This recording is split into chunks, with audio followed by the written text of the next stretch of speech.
The Asset Alliance Group Scottish Rally Championship headed west for round 3 of the 2025 season. The Dunoon presents Argyll Rally.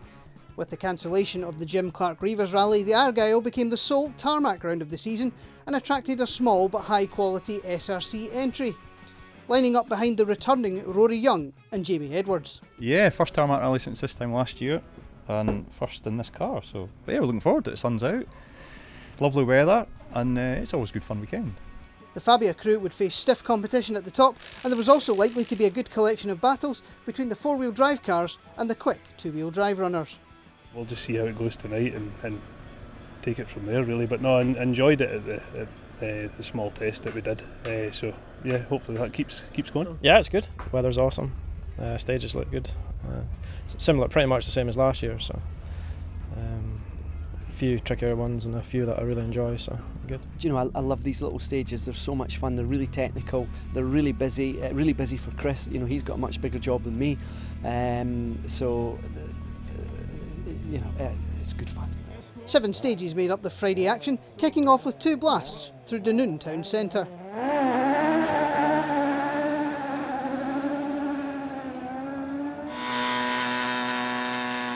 And there was a tie at the top overnight. Young and Edwards actually made a steady start, learning the new Fabia. Second after 6 stages, they absolutely flew over the final test, 13 seconds quicker than anyone else, to lie first equal at the end of Friday.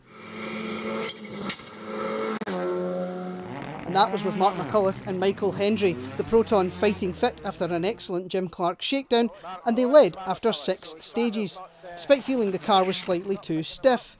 They took it steady in the dark of the final test, dropping those 13 seconds, but still tied for the overnight lead.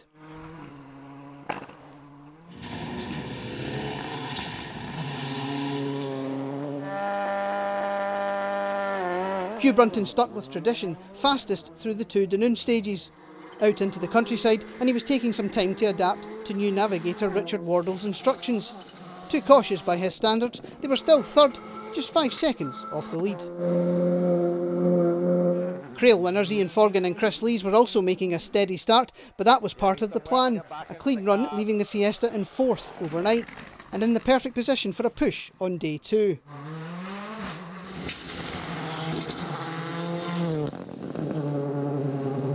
And Friday marked a return to form for Oran McDonnell and Claire Fraser. With everything clicking, the Orange Evo was absolutely flying, 5th in the SRC overnight, and 2nd in class to the McCulloch Proton. And they had only 5 seconds to the fellow Evo of Johnny Mackay and Richard Crozier. Johnny was in the minority, actually praying for rain. Despite feeling that the car was too stiff, they were reasonably happy in 6th overnight. Car 15. So it's Johnny Mackay and popping and a banging. Richard Crozier sitting beside him. The 2 Mitsubishis couldn't relax. Bob Adamson and Harry Stubbs were only 3 seconds back in 7th. Bob sampling his Polo on tarmac for the first time and really enjoying the car.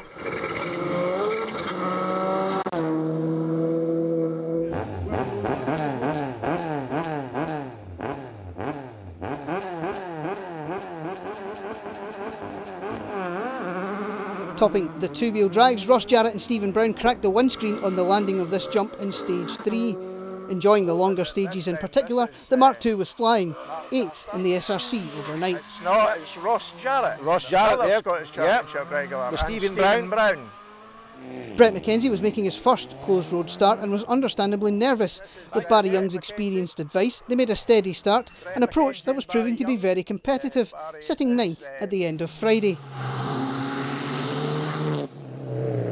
There was a big battle for top front-wheel drive honours. Andrew Forbes and Alex Hill had their glorious-sounding Honda Civic well wound up, 10th overnight. But they had only 5 seconds over the giant-killing MG of Alan Scott and Shayna Archibald, the 1600 car flying as usual, despite needing to stiffen the suspension setup overnight.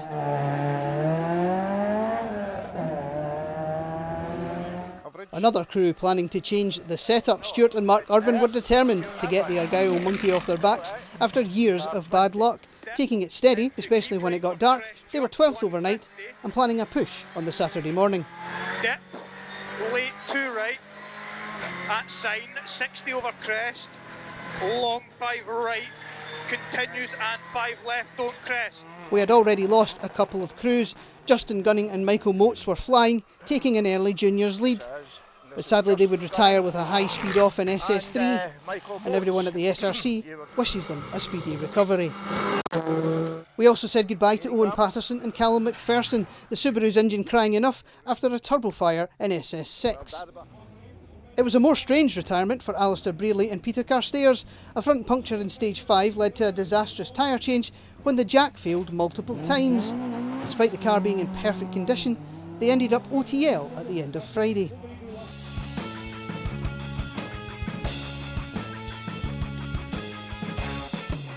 Yeah, we struggled a bit on the first sort of, I think up to stage 4 or 5, and then we got going after that. I think we sort of switched on, got a bit cooler in the car, and we got used to it again. It's been a while since we've done it, so. Sometimes it takes a wee bit of time to settle in, doesn't it? Yeah, but once we got to the last 2 stages, yeah, it was really good. Awesome. Thoroughly enjoyed it. Really pleased. We're going to have a battle in our hands. Well, these are 5 cars, but or Rally 2s, but we'll do what we can against them and try and stay where we are. Yeah, you're up for it. I take it the conditions are fantastic, are they? Brilliant. Yeah, I love the stages up here. They're so tricky, and it's all the bumps and jumps that just make them so much fun, and you have to get right stuck in about them, and I think that's where we made our time up last night. Fortunately, when the darkness came, I lost time. I need to get some carrots in me for next time. Nah, I'm not really happy with my speeds, to be honest, so I'm trying to speed up a bit today. Yeah. Did you struggle? Was it the conditions or was it the dark? Struggling on the notes, like, so, but the just lacking commitment and like the last little bit of commitment and stuff, so, but we'll try again today. 5 stages made up the first half of Saturday, including 2 runs through Glendaruel, with cars slotting in at 30-second intervals. Young and Edwards really turned it on in the morning. Fastest SRC crew on every stage, the Fabia leapt out to a 33-second lead after an incredibly strong loop.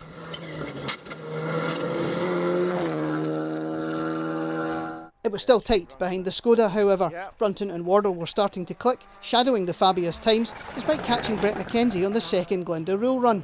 That vaulted the Polo into second, but only by 3 seconds.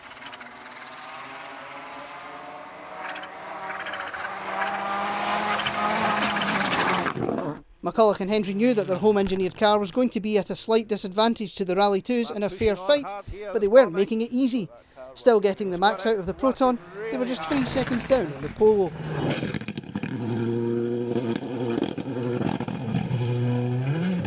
It was a very good morning for Adamson and Stubbs, the Polo flying up the leaderboard from 7th to 4th, despite a concern over a sticking gear shift.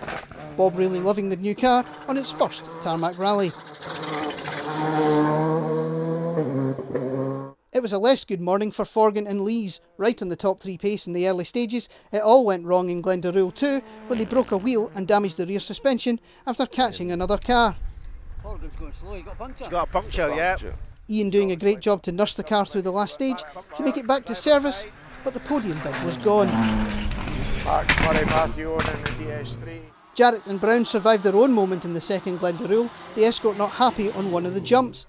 It was a very good morning apart from that, jumping up from 8th to 6th in the SRC.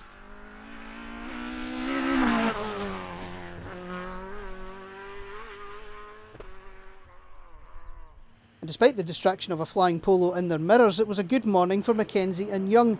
Brett finding some confidence in these roads and climbing to 7th, although the heat was causing some unfortunate issues.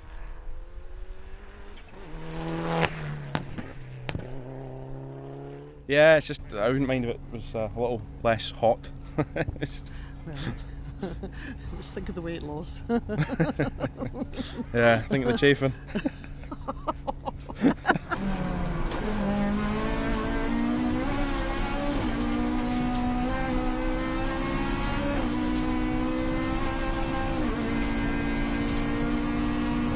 Forbes Hill continued to charge, the Civic now in a comfortable 8th, despite a couple of moments on the bumpier sections. The Civic was now 28 seconds clear of Scott and Archibald. They were still on it, but the car was fighting back, beginning to overheat in the warm conditions. The MG crew planning an investigation in service.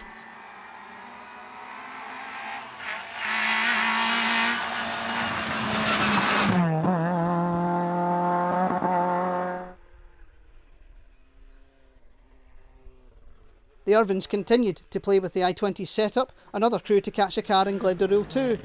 Things were clearly moving in the right direction, climbing to 10th over the morning loop.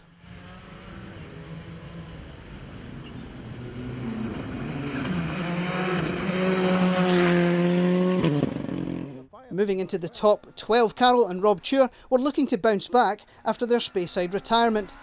The car was wilting slightly under the pressure, a leaking front damper making things very interesting over the bumps. They struggled to know from the outside, however.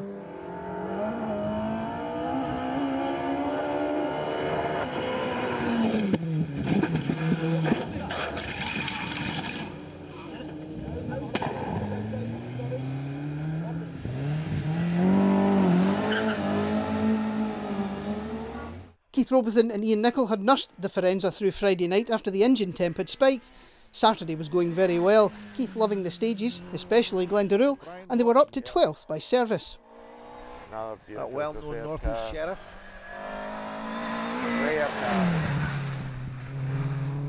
McDonnell and Fraser's great run was about to come to a spectacular halt.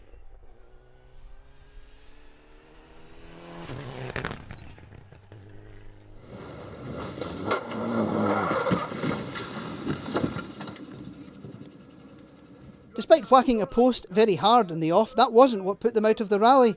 An electrical problem shorting the battery out and stopping the car in its tracks. Next on the road, Mackay and Crozier were amazed to see their friends at the side of the stage. But sadly they didn't get much further, a fuel pump failure on the next road section putting them out of the rally as well. Not a great way for Johnny to celebrate his birthday.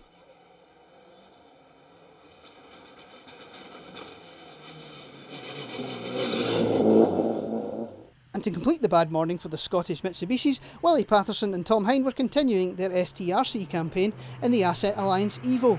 They were having a great run, but were forced out with clutch failure.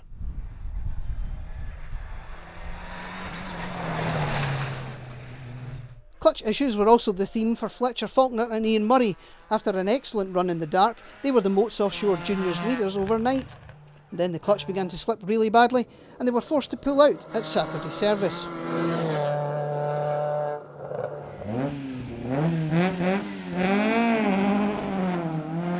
George and Jacqueline Bryson were making their first rally start in their recently acquired Mark I Escort. The car, an ex-Ford press vehicle, wasn't enjoying the experience. A bad misfire and fuel leaking into the boot, forcing them out.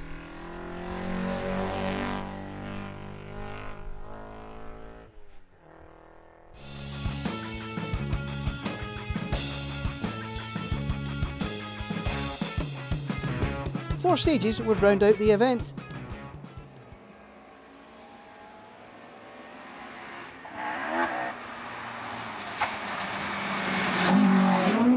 Gail White was making her first closed road start from the hot seat of Kenny Watt's Mini. After a baptism on fire on the Friday night, they were starting to run well before fuel evaporation issues delayed them on Saturday morning. After some work in service, they really enjoyed the final loop, grabbing 65th overall. And after Faulkner retired, Ryan Walker and Paul Gribben inherited the Moats Offshore Juniors lead. But it was a tough weekend for the MG3 pilot, battling brake issues from the very start. It got even worse in the final loop, losing the brake pedal altogether, leaving only the gears and handbrake to slow down. A superhuman effort from Ryan to keep the car on the road, being rewarded with his first SRC Junior win. I'm very, very happy with that. I didn't expect that, to be honest, but it's been a very interesting day, but happy to come out on top, so very, very grateful. I mean, obviously, if we had a set of brakes, it would have been a lot better, but we got through, we haven't dented the car, so great. The best way to describe Mike Grant and Graham Kelman's Friday is to ask Mike himself.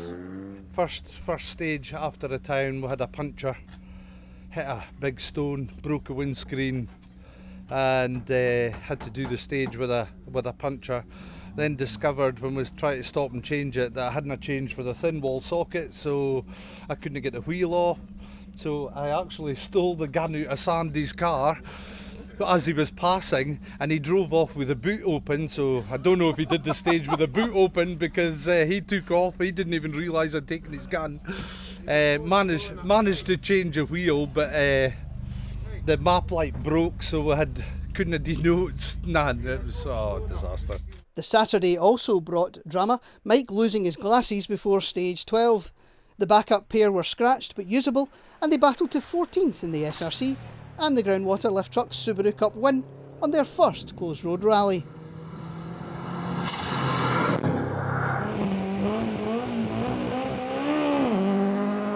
John Rintoul and Ross Hine survived a misfire through the town in stages 1 and 2, thankfully figuring out a solution from stage 3 onwards. They were finding the car tricky to set up, particularly to deal with the heavy landings. They made a setup change for the final loop, raising the car in a bid to stop it crashing out on the bump stops. That helped with one issue, but it spawned another, the car wandering about in the fast sections and creating some hairy moments. 13th in the SRC and 36th overall was still a good result as they continue their historic learning curve.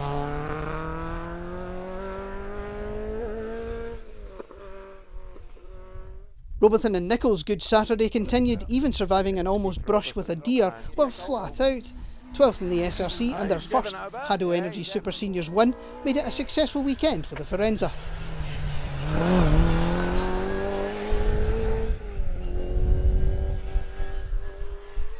Despite the dodgy front suspension, the Tours were very happy at the finish. The Astra's new engine had performed well and they grabbed an excellent 11th in the SRC.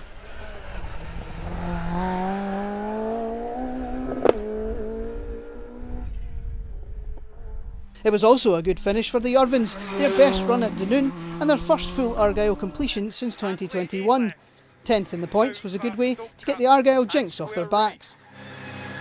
And short 8 right over crest, here, and 2 left and 2 right. Yes! And after some advice from Niall Cowan Jr., Scott and Archibald sorted the overheating, but it was replaced with a fuel surge issue on the downhill sections in the afternoon. Despite it all, they managed 27th overall, 9th in the SRC, and just lost out on top front-wheel drive 1600 by 5 seconds. Forbes and Hill's good run resulted in 8th in the points, top SRC front-wheel drive, and 2nd in the G&M Mechanical Services two-wheel drives. And that gave Andrew the lead in the two-wheel drive points after 2 rounds.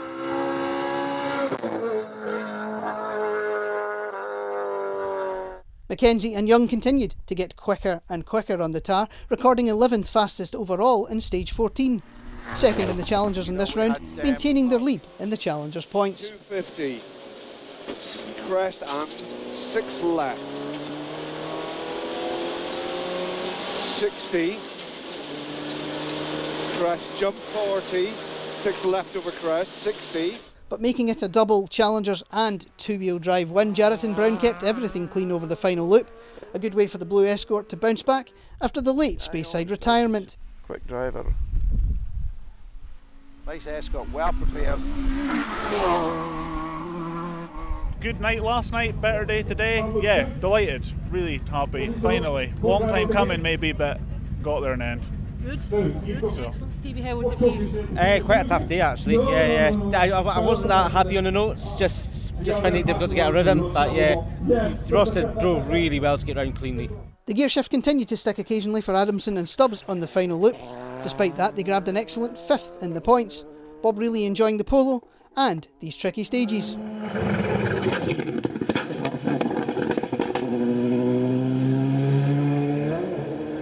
And after their suspension was sorted, Forgan and Lees were right back onto the top 3 pace. Jumping back past the polo, they grabbed 4th. A good finish despite the delay. If they can get some luck, they're definitely a crew to be reckoned with at the front.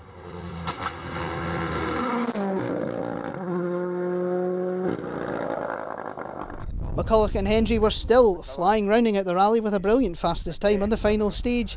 3rd at the finish, once again showing how quick they are in their home-built Proton.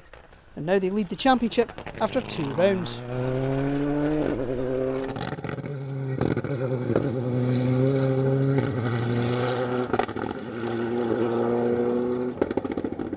Been a great weekend to be honest, and to share the podium with these guys, we're more than happy.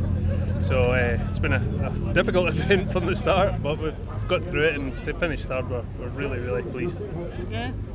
Michael, how's it been? Yeah, really good. We had a good pace last night actually. We just took it nice and steady.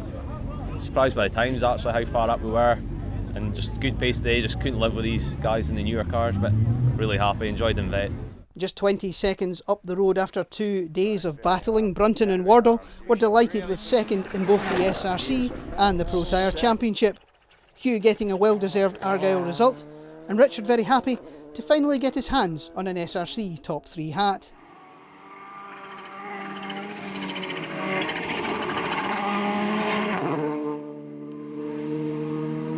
Yeah, really happy, yeah, thank you.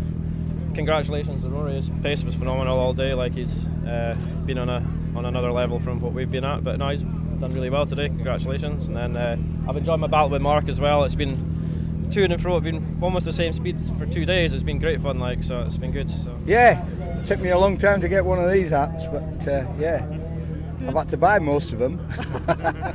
There was a sting in the tail for Young and Edwards.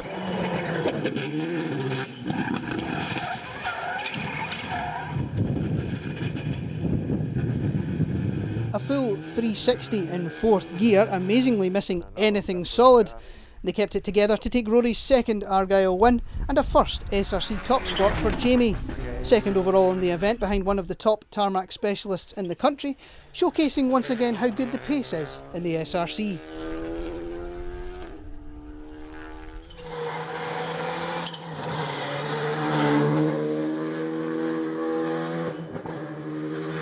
No, we've had a great weekend. It's been really, really good fun. The car's been amazing from start to finish. It really has.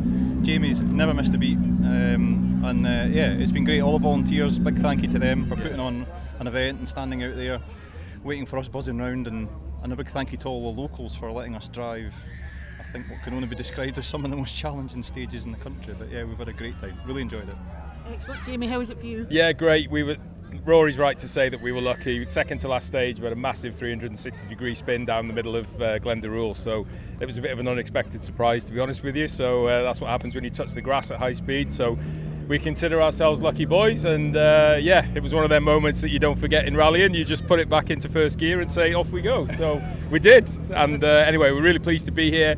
I'm absolutely over the moon as well, because it's my first win in the Scottish Championship, having followed it for a long time, so it's really happy about that.